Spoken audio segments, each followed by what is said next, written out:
Yeah, tonight, I wanted to speak about a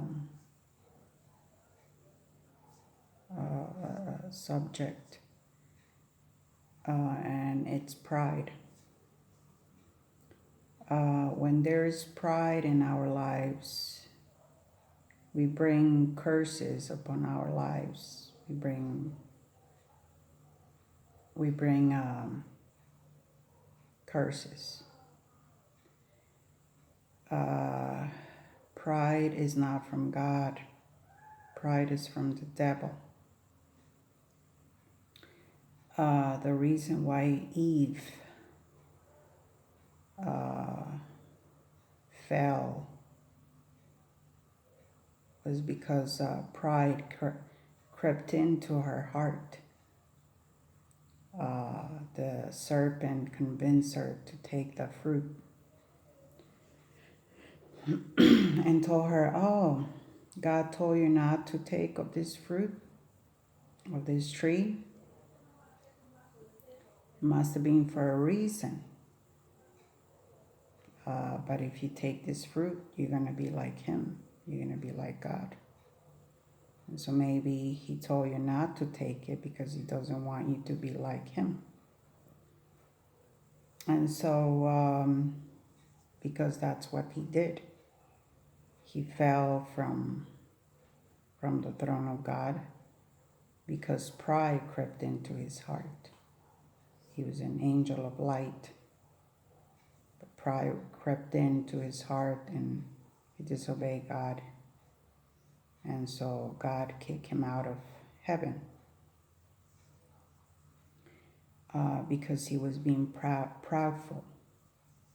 He said, "Oh, I could be like God. I could be even greater than him."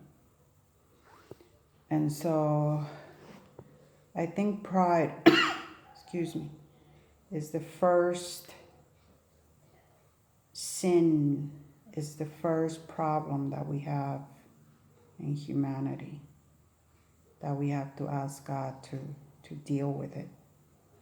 Because pride is sin. Pride is disobeying God.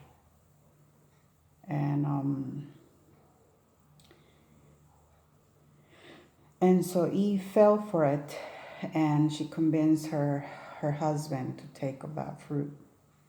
And God said, "Don't take of that tree, the fruit."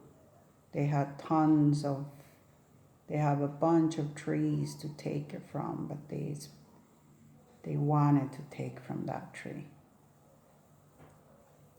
And so therefore they experienced the consequences of their disobedience, their sin.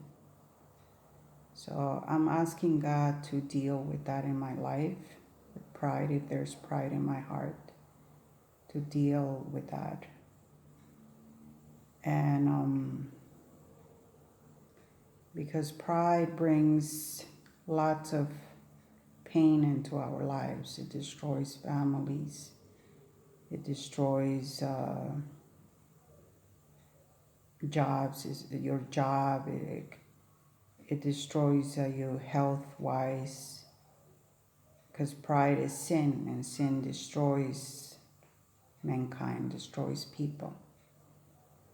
And so we got to examine our hearts to see if there's pride, and to ask God to deal with that, to take that off from us. First of all, if you receive Jesus, that's a good step of dealing with pride, with sin in our lives. And if you do have Jesus, we still struggle with pride. Okay, because Jesus was not proudful. Jesus was humble. He obeyed his Father at all times.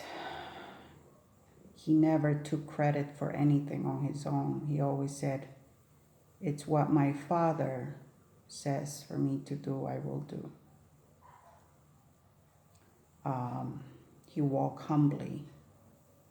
He wore sandals. He had dirt in his feet. He walked for miles. He washed the disciples' feet. He didn't have a plane or a limo or any of those material things. And therefore, Jesus is our role model that we ought to follow. And if we do that, we're going to be okay. God is going to protect us from any diseases or any viruses like the ones we're having now. The coronavirus, and many other plagues that could come later. He will protect us. We're going to be covered by his blood. We're going to be okay. And so, but we have to deal with pride in our hearts.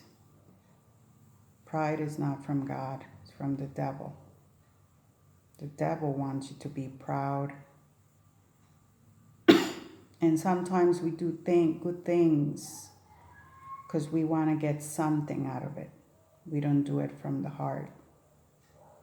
We want to do good things. Oh, yes, let me do this good thing because I'm going to get something. No, you got to do it because you feel in your heart to do that. If not, don't do it. Just don't do it. Because then that's being a hypocrite. So we gotta examine our hearts. Ask God to examine our hearts and cleanse it and take all of that so we can be healed, so we can be delivered, especially from what's happening now. That plague won't touch us. And so that's a little message that I had for today that can help somebody, even myself. I'm giving this message to myself as well, asking God to help me, to take pride. There's pride in my heart, unforgiveness. Those are sins that I think everyone struggles with. The spirit of pride. And so I hope it can help you and set you free. You could be set free and delivered and healed. And it's nighttime right now, so I just want to say bye with a good night. God bless.